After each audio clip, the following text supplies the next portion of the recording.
many pages I have read. When the companions, if you read how they read, they never worried about how many pages. They never worried about how many verses I've read, how many verses I've memorized. They would engage in the Quran and be absorbed and be lost in it. They don't have time, they don't have attention to focus on the numbers.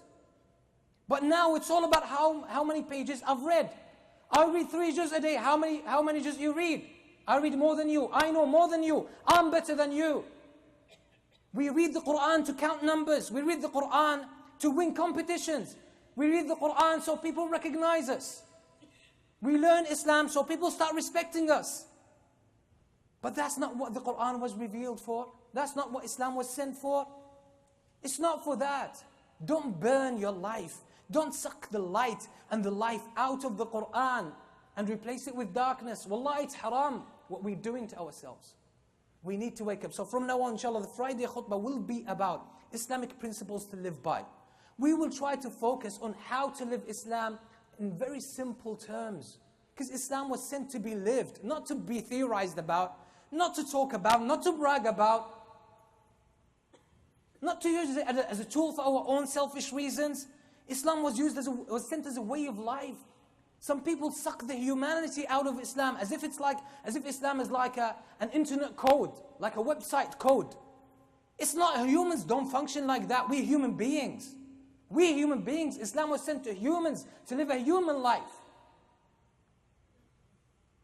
We can't live Islam like this because that's not how the Prophet ﷺ lived it. And if someone's mind is narrow and they read the books and they don't realize what's behind it, they strip it of the human side of the Prophet ﷺ. They want you to be a robot who has no feelings, no senses, no human experience. I mean, that's their own fault. That's their own fault. They should learn. That's what they should do. Instead of becoming teachers, self-proclaimed teachers. We ask Allah subhanahu wa ta'ala to guide us to the truth and keep us upon the way and the guidance of the Prophet sallallahu alaihi wasallam, that we embrace it and live by it and we die upon it. And we ask Allah subhanahu wa ta'ala to forgive our sins. Allahumma aghfir lil-mu'minina wal-mu'minat wal-muslimina wal-muslimat al-ahya'i minhum wal-amwat. Allahumma ruddana ila dinika raddan jamila. One thing I would close the khutbah with, just a reminder. You know, when the mu'adhin is making the adhan, if you have just come to the masjid, pray your sunnah, even during the adhan. Listening to the adhan is a sunnah, is a recommendation. But listening to the khutbah is wajib, is an obligation. So if you come on, you're standing waiting for the mu'adhin to finish the adhan, so you start your 2 sunnah of tahiyyat al-masjid, that's not the right choice. The right choice is to start even when the mu'adhin is calling the adhan, because that's a sunnah.